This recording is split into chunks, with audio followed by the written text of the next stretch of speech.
Primero que nada quiero mostrarles, esa es la entrada principal de Edutecnología y esta es la estación de trabajo de la Secretaría y Servicios Auxiliares. Luego nos movemos un poco. Esta de aquí, a la que está al medio, después de la entrada, es mi estación de trabajo. Bueno, tengo con varios libros ahorita ahí. Y acá está otra estación de trabajo que es la de la hermana encargada de la dirección del área de educación. Ya les voy a explicar qué es educación y tecnología. Bueno, le hemos enviado un video y por allí está la grada a través de la cual se sube a las oficinas, a los espacios de arriba, las otras oficinas, y allá al fondo, esa luz brillante que se ve, esa puerta, es la del director, la oficina del director. Entonces, bienvenidos a Edutecnología y desde aquí les voy a contestar.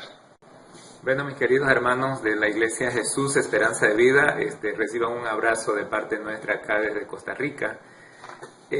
Vamos a responder parcialmente las preguntas, o sea, una parte de ellas, porque se hace demasiado largo si lo hacemos en un solo toque, en un solo.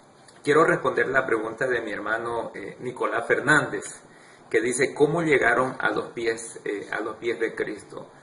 Mi hermano Nicolás, es una historia bastante larga, pero voy a tratar de resumirla de la manera más específica.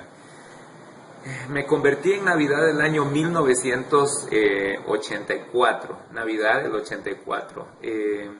Yo nací en una escuela, en una familia, cristiana. Mis padres eran creyentes cuando yo nací y permanecieron en los caminos del Señor hasta la edad más o menos que yo tenía, alrededor de 5 o 6 años, cuando, un poquito más, cuando mi familia se separó por unos temas allí también largos de explicar, pero se separaron de la iglesia y mi padre se lanzó al mundo. Él era cantante y bueno, ha grabado discos allá en Bolivia.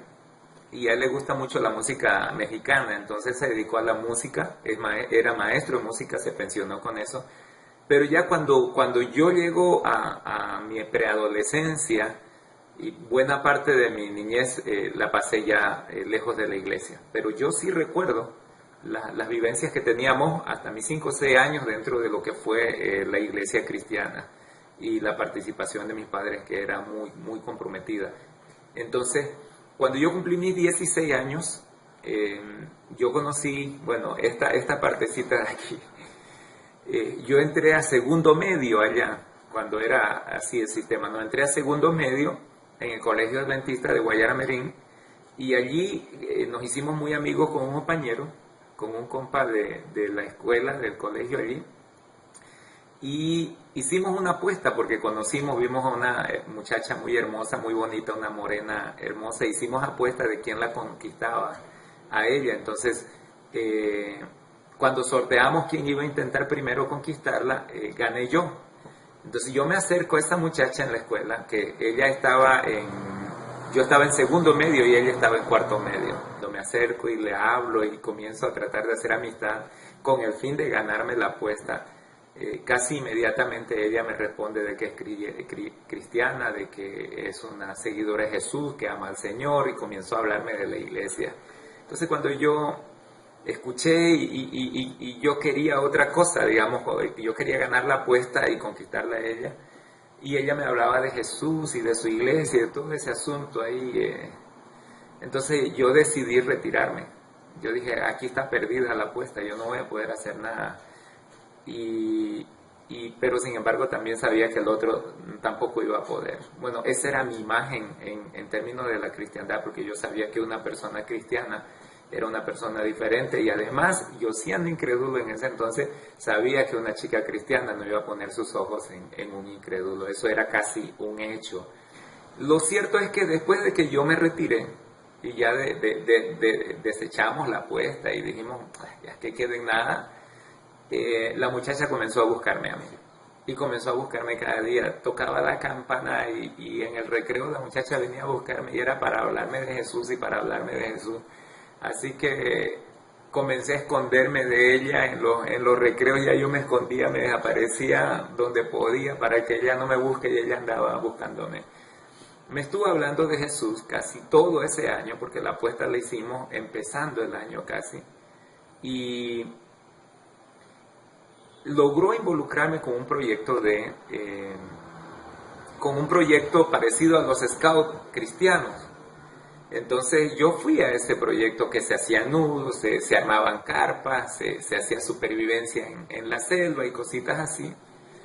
Y entonces me gustó y estuve asistiendo, iba los sábados, el grupo se llamaba Antorcha, se llamaba ese grupo tipo Scout. Entonces, y era dirigido por un misionero, el misionero Max Steger Nuegers, algo así, de la misión suiza, allá en Guayaramerín.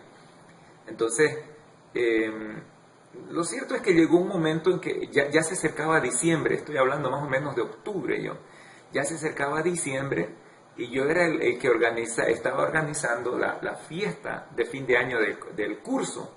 Entonces íbamos a tener una fiesta allá y estábamos invitando a los pelados, las peladas, los muchachos y todo eso.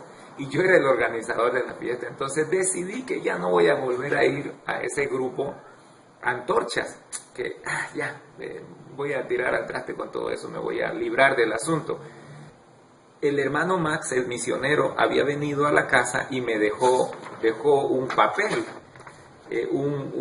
¿cómo se llama? Un folder. Y en el folder, cuando mi madre me dice, vino ese señor y te dejó esto, y yo miro el folder y arriba decía Aldo y encerraba un personaje, doctor no sé cuánto, pero era un doctor. Entonces yo, ¿qué es esto?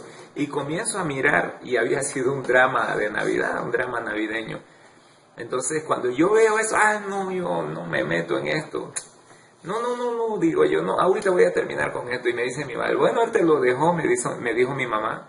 Entonces, vaya usted y devuélvaselo si quiere. Así que yo agarré y dije, sí, de una vez voy a devolvérselo, como 5 de la tarde. Agarro el documento, el folder y voy leyendo el drama, un poquito, lo ojeo, y me interesó. Y de camino a devolvérselo, pues llegué hasta ese parque y me senté porque me interesó mucho y comencé a leer, lo leí enterito. Y cuando llegué a la casa del hermano Max, en vez de decirle, hermano Max, vengo a renunciar o a devolverle esto, le pregunté más acerca del asunto y que me explicara qué era lo que él quería. Y así fue que quedé involucrado en el drama, pero escúchame, yo preparaba y participaba del drama y participaba y organizaba la pachanga y la fiesta que íbamos a tener la Navidad, la noche de Navidad. Entonces iba manejando ambas cosas, pero yo no había ido a la iglesia, no había visitado todavía la iglesia. Y ahí más o menos por septiembre, noviembre, a mediados de noviembre, un mes después de eso, esta muchacha logró que yo fuera a la iglesia. Y desde que entré a la iglesia, yo supe que ese era mi lugar. De hecho, yo llegué tarde al culto de jóvenes y salí de primerito, antes de que terminara. Pero ya Dios había impactado mi vida. Entonces, yo seguí con el drama y en una parte del drama yo tenía que llorar. Y lloraba y todo eso. Y me decían, tienes que llorar en los ensayos. Y yo le decía al hermano Max, hermano, no se preocupe, cuando presentemos el drama yo voy a llorar y lo voy a hacer llorar a toditos. Toditos van a hacer una bomba de mocos, decía yo, cuando me vean llorar a mí, porque yo lo voy a hacer bien. Bueno, llegó la fecha de la Navidad. Llegó el 24 de diciembre, en la noche que íbamos a presentar el drama en la iglesia. Lo cierto es que esa noche, mientras presentábamos el drama, desde que el drama empezó, mis ojos comenzaron a abrirse. Y me di cuenta que el drama hablaba acerca de mí. ¿Y de qué hablaba el drama? El drama hablaba de una niña que era ciega y que justo la operan, una niña ciega y pobre que no tenía ninguna posibilidad. Y no tenía para pagar ningún gasto médico. Entonces, ¿qué fue lo que hizo este médico al enterarse de su caso? Se llenó de compasión, de pena por la niña y supo que había una alternativa de que ella pudiera ver si le hacían una operación ya.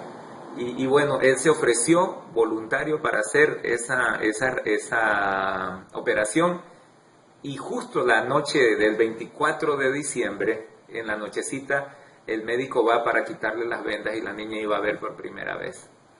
Entonces, ese era el drama, ¿no? Y era un médico ateo, La cosa es que esa noche ya durante el drama, yo comienzo a darme cuenta que yo soy el ciego. Yo soy la persona que no ve. Y que Cristo Jesús quería abrirme los ojos. Y cuando yo en medio del drama me doy cuenta de eso, de que yo soy el ciego que necesita de Jesús, me puse a llorar. O sea, yo estaba participando del drama, pero en mi mente las cosas iban dándose, Dios iba abriendo mis ojos y yo me olvidé de todos los pasos del drama y no lloré donde tenía que llorar. Entonces me puse a llorar cuando me doy cuenta que soy yo y que es Jesús el que quiere abrirme los ojos, y no solo abrirme los ojos, sino darme salvación. Comencé a llorar. Y uno de los amigos que estaba saliendo en el drama, que era creyente, me mira todo extrañado. Oye, y ahí bajito me habla en medio del escenario: tú no tenías que llorar ahora, vos tenías que llorar antes. Y yo todo malcriado le digo: ¿a vos qué te importa? Seguí actuando. Y las lágrimas se me venían y se me venían y se me venían.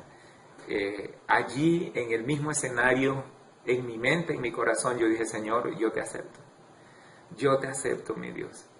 Tú eres mi Dios, tú eres mi Salvador. Yo soy ciego, estoy perdido y tú viniste a salvarme. Y en esta noche yo acepto esa salvación que viene de tu mano. Y ahí mismo sentí el poder de Dios derramándose sobre mí, sanándome, porque la familia, yo estaba súper resentido, era discotequero, bailador, no paraba en mi casa, aborrecía a mis padres, odiaba a mi hermano mayor, y aparte de eso estaba resentido con mis padres, con mi padre especialmente por toda la vida que nos estaba dando, porque él se dedicó a la bebida y andaba con otra mujer. Bueno, era horrible lo que pasaba en la casa. Y aparte de eso, la mayoría de mis amigos drogos fumaban y todo eso, porque yo andaba en discoteca. Entonces yo estaba al borde también, y me doy cuenta que el Señor me recuperó a tiempo, y así fue que me entregué a Él. Y esa noche de Navidad de 1984 yo nací de nuevo, y fue para siempre. O sea, yo tuve la certeza allí de que Dios no solo me salvaba, sino que también me llamaba para su obra. De hecho, ahí mismo, en ese escenario, yo le dije: Señor, yo quiero ser pastor, porque yo ni sabía que el otro era misionero, lo único que yo sabía era de pastor. Y yo dije: Señor, yo quiero ser pastor, quiero vivir para servirte a ti. Entonces, ahí esa noche en mi conversión también se definió mi llamado, que era el servicio del Señor. Janine tiene otra historia, ¿no?, respecto a cómo conoció al Señor, pero esa es la mía. Así llegué a los pies del Señor, yo, mi hermano Nicolás y queridos hermanos de la iglesia. La otra pregunta que quiero responder es: ¿qué motivó a tomar la decisión de ayudar? Supongo que de ser misionero y de vivir así. Una de las cosas que es difícil de explicar a veces a los hermanos, a la iglesia, o de explicarle a las personas, es de que no escogimos nosotros hacer esto. No fue así. Nosotros somos escogidos para eso. Es decir, Dios nos escoge porque al momento en que usted se convierte, que yo me convierto, la Biblia dice que el Espíritu Santo y el propósito de Dios ya está planificado, y vienen dones sobre usted, dones espirituales. La Biblia dice que en Efesios habla de que a unos Dios constituyó a unos evangelistas, apóstoles, profetas, evangelistas, pastores y maestros. Entonces, el Espíritu Santo. Y cuando usted va a Romanos capítulo 12 y Primera de Corintios capítulo 12, usted se va a fijar que la Biblia dice que Dios da los dones según Él quiere. Es decir, los dones están en el propósito de Dios, los dones espirituales para la vida de cada uno. Y yo recibí el don del apostolado. Pero escúcheme, el don del apostolado, pero no el apostolado probablemente que la mayoría escucha allí. Cuando la Biblia dice que Dios constituyó a unos apóstoles, no está hablando de los apóstoles al estilo de los 12 apóstoles. Esos 12 apóstoles son únicos, no hay más apóstoles como ellos. No hay una sucesión, no es que Pedro dejó a alguien más para que sea el apóstol y Santiago dejó a otro para que sea apóstol. No hay una sucesión apostólica en ese sentido. Esos 12 fueron únicos y no hubo más. Pero Pablo se llama a sí mismo apóstol de Jesucristo. Pero Pablo no se considera igual, su apostolado no es igual al de Pedro, al de Santiago, al de Juan. Él dice que es constituido apóstol a los gentiles. Apóstol a los gentiles. Él fue escogido para predicar a los gentiles. Entonces, cuando habla la palabra apóstol o apóstolon en griego, el original, en que fue escrito el Nuevo Testamento, la palabra literal es uno que es enviado, uno enviado. No es el sentido de un aprendiz, que es el sentido de los apóstoles de Jesús. Es uno que es enviado con una misión. Entonces, cuando Pablo dice apóstol, está utilizando la palabra enviado. Entonces, nosotros entendemos que el apostolado tiene que ver con el envío, no con la autoridad. No es quién manda a quién y quién es más superior a fulano, a mengano, o quién se sujeta a sutano. No, nada que ver. Es un don de servicio. Es decir, yo soy apóstol para servir en. Soy enviado para servir a. Y cuando Pablo dice soy apóstol a los gentiles, literalmente soy enviado a la gente que no conoce al Señor. Porque los gentiles no conocían. Los judíos querían predicar solo entre judíos y los gentiles estaban siendo marginados y estaban fuera. Y Pablo dice, Dios me llamó para alcanzar a los gentiles, es decir, a los que están lejos del alcance del Evangelio. Cuando uno ve el libro de Hechos capítulo 13, uno ve cómo Dios aparta a Pablo y a Bernabé de en medio de la iglesia. La Biblia dice, apartadme a Bernabé y a Saulo para la obra que yo les he encomendado. Entonces la Biblia dice que los hermanos impusieron las manos sobre ellos y los despidieron.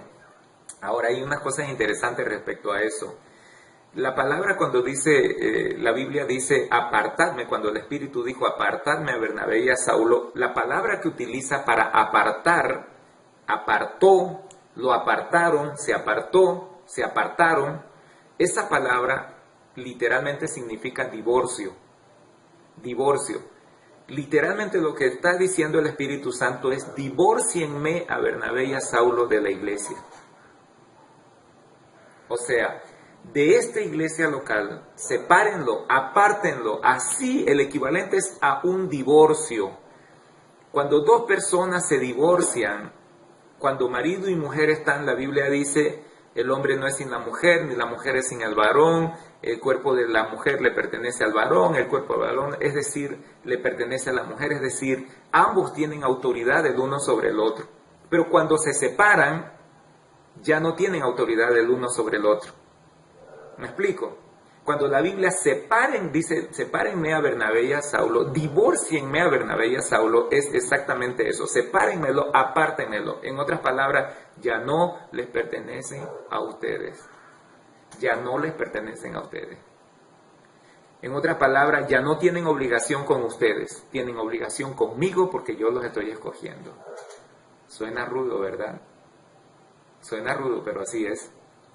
Divórcienme a Bernabé y a Saulo en la iglesia. Es decir, ustedes ya no tienen autoridad sobre él. Ustedes ya no tienen obligación con él en el aspecto de que, en términos de la familia, tienes la obligación de estar en la casa. Esta es tu casa, esta es tu familia, este es tu esposo. Cuando se divorcian, eso se quita. Entonces, ¿cómo se interpreta eso en misiones? Bueno, ahí viene uno de los temas del apostolado. El apóstol no le pertenece a la iglesia. Le pertenece al Señor. Suena feo, ¿verdad? Pero así es. La segunda cosa dice, para la obra que yo les he encomendado. ¿A quién le pertenece la obra misionera? Le pertenece al Señor. El Señor dice, divórcienmelo de la iglesia, apártenmelo de la iglesia. Ahora yo soy el jefe, yo soy el que indica dónde, cómo y cuándo. Entonces, el misionero no es el que escoge, el misionero es el que obedece. La comisión ya está determinada por Dios, está determinada por el Señor. ¿Se acuerdan que Pablo en una ocasión dijo, voy a ir a tal lugar, y el Espíritu Santo le aparece y le dice, no, no vas para allá, vas a ir a este otro sitio? Y entonces Pablo, que entiende que no es su obra, sino que es la obra de Dios, él calladito cierra la boca y dice, bueno, voy para allá. ¿Por qué? Es que el Señor me llevó, es que el Señor me indica.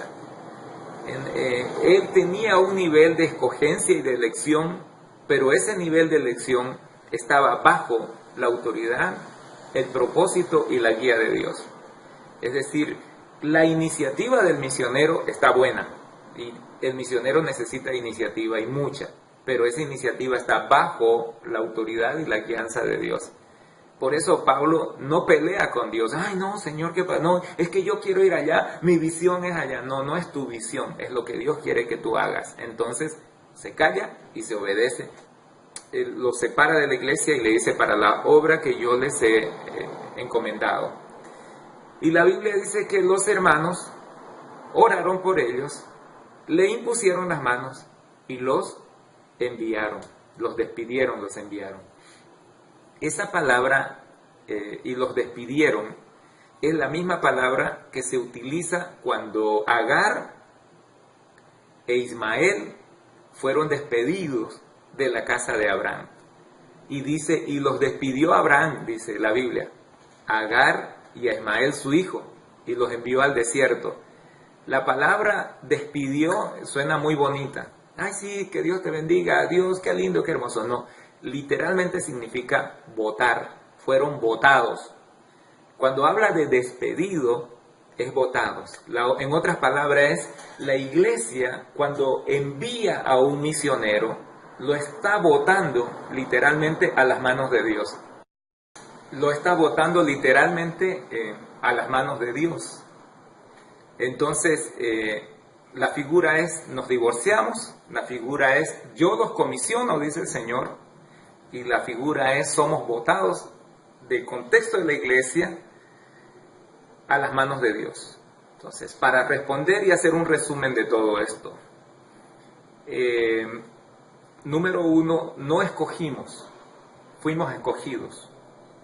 Número 2, no elegimos el campo de trabajo, somos enviados.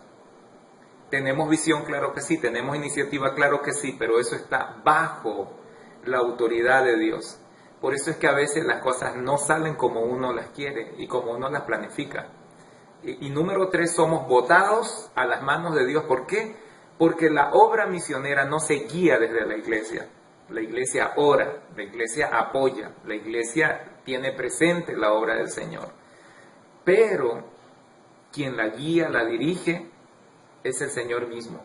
Y la lealtad, la visión y la iniciativa del misionero queda bajo la guía y la dirección de Dios. Pablo salió a un lado y terminó en otro.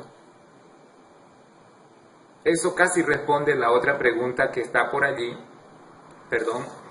¿Por qué se fueron a Costa Rica y qué tiempo piensan estar allá? Bueno, nosotros salimos para Panamá con la idea de alcanzar musulmanes y de trabajar con la iglesia panameña y latina, ayudando a levantar los ojos y mirar la cantidad de musulmanes que ahora tenemos en Latinoamérica.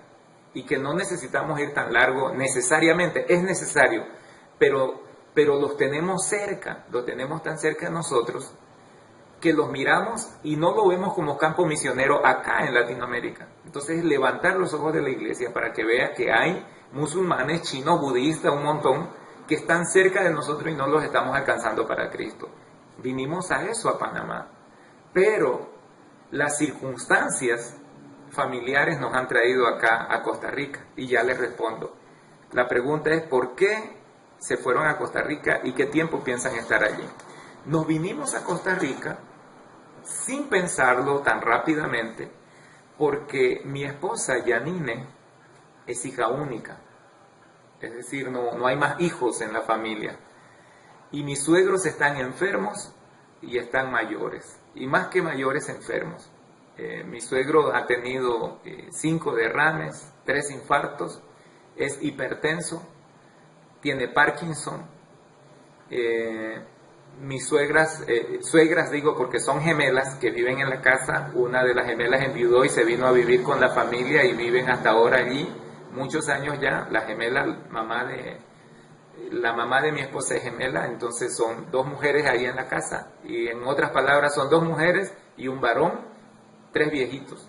Entonces, los hermanos de la iglesia cristiana acá, de la iglesia centroamericana, Cristo Viene, siempre nos ayudaron, nos apoyaron, les llevaban las compritas a la casa, les daban una vueltita, van a orar con ellos, etcétera, que lo han hecho con mucho cariño durante todos estos años que nosotros estuvimos fuera. Pero la ayuda que se necesitaba ahora es de la puerta para adentro, ya no de la puerta para afuera, es decir, necesitamos estar aquí. Y aunque no lo planificamos así, el tiempo nos indicó, Dios nos indicó de que hay que regresar y hay que venir a cuidar de ellos. Entonces eso implicó que teníamos que reubicar nuestro ministerio. Y la manera en cómo una vez más Dios nos ha guiado, estoy aquí en Edutecnología, estamos aquí reubicándonos ministerialmente, estamos en un proyecto que ya les voy a compartir sirviendo, pero no fue que lo planificamos, fuimos guiados a eso, el Señor nos trajo. Miren el problema grande que podría ser si ustedes como iglesia, digamos, parte de la iglesia, o si ustedes hubiesen sido nuestra iglesia enviadora directa, nos preguntan, pero ¿por qué se van a ir a Costa Rica si se fueron a Panamá? ¿Qué van a ir a hacer allá? Entonces, si se determinara desde la iglesia, nosotros ya estuviéramos en un problema serio. Pero tenemos la paz de haber obedecido al Señor, de que este es el tiempo y estamos cumpliendo una responsabilidad bíblica, que es honrar a nuestros padres, brindándole el cuidado que ellos requieren ahora. Y no fue algo que escogimos exactamente. Sí, bueno, vamos a irnos a Costa Rica. No, la misma circunstancia que sabemos que Dios está guiando nos llevó a eso. ¿Cuánto tiempo vamos a estar en Costa Rica? No lo sabemos. Yo no quiero que los viejitos se mueran rápido para sentirnos libres de nuevo y poder ir a cualquier otro lugar. Eso está en las manos de Dios. Mientras tanto, hemos reubicado nuestro ministerio acá en Costa Rica, estamos sirviendo. Queremos seguir viviendo por fe, queremos seguir en el ministerio y en ese sentido hemos reubicado nuestro trabajo en este lugar. Así que vamos a seguir en la obra. Y ya no les voy a hablar ahorita porque esto se va a hacer largo, pero estamos en Costa Rica por esa circunstancia. ¿Por cuánto tiempo? No lo sabemos. Pero seguimos en el servicio del Señor.